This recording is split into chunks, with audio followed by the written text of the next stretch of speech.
Assalamualaikum warahmatullahi wabarakatuh. Kami dari Komuna akan menjelaskan materi media relation.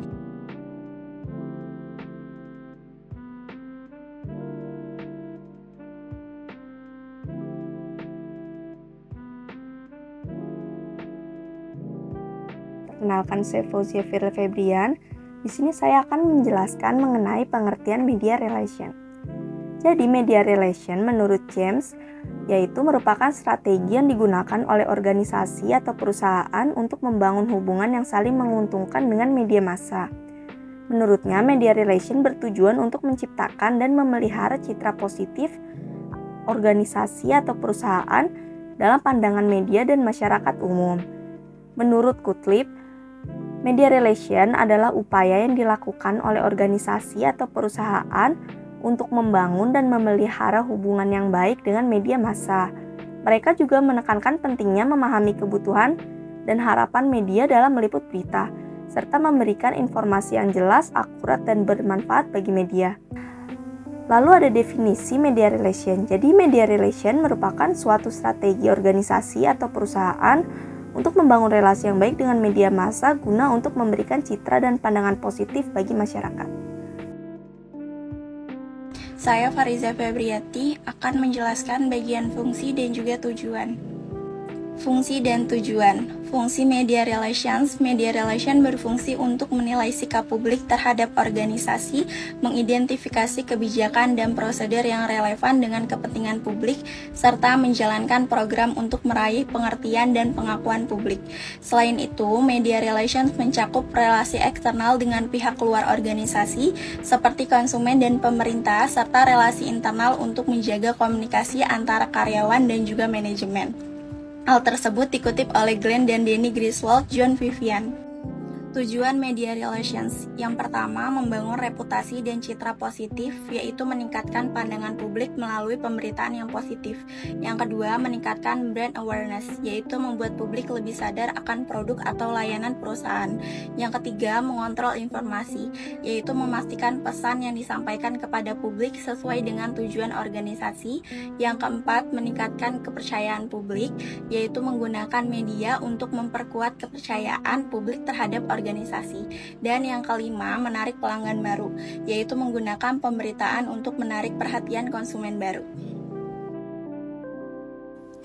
Saya, Miranti Dia, akan menjelaskan bagian jenis-jenis media relation. Untuk jenis-jenis media relation itu ada beragam. Yang pertama, press release. Press release itu pernyataan resmi yang disebarluaskan untuk menginformasikan berita penting.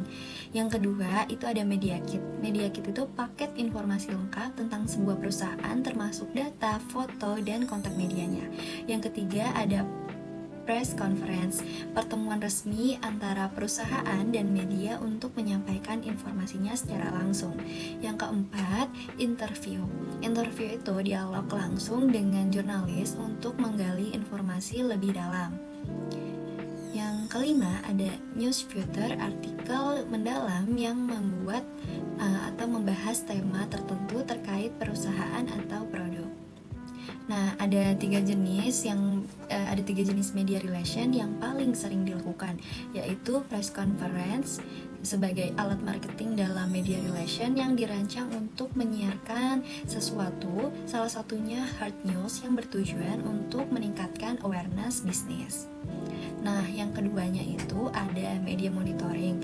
Media monitoring juga bisa dilakukan untuk mengetahui aktivitas pasar, tren, dan juga hal-hal yang dilakukan kompetitor untuk tetap relevan. Nah, yang ketiga ada press release. Press release adalah sebuah bentuk komunikasi dengan bercerita untuk mengumumkan sesuatu berita kepada khalayak ramai yang sengaja dikirimkan kepada jurnalis atau media. Saya Amalia Cahyani. Di sini saya akan menjelaskan tentang contoh-contoh media relation. Yang pertama ada siaran pers yang dapat dipahami sebagai alat untuk menyampaikan informasi kepada publik. Adapun media yang sering digunakan untuk menayangkan informasi tersebut yaitu berupa event, promosi, atau klarifikasi yang sangat bervariasi. bisa melalui koran, majalah, media online, dan lain sebagainya.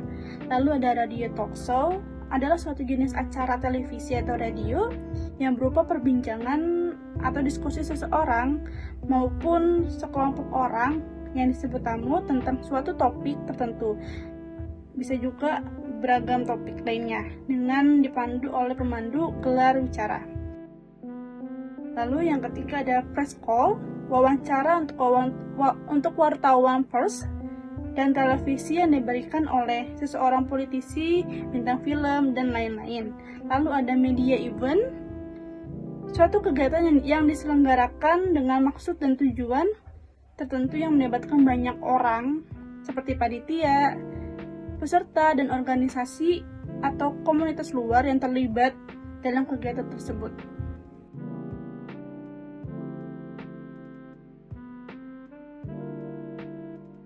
Sekian presentasi dari kelompok 5, kurang lebihnya mohon maaf. Wabillahi taufiq walhidayah. Wassalamualaikum warahmatullahi wabarakatuh.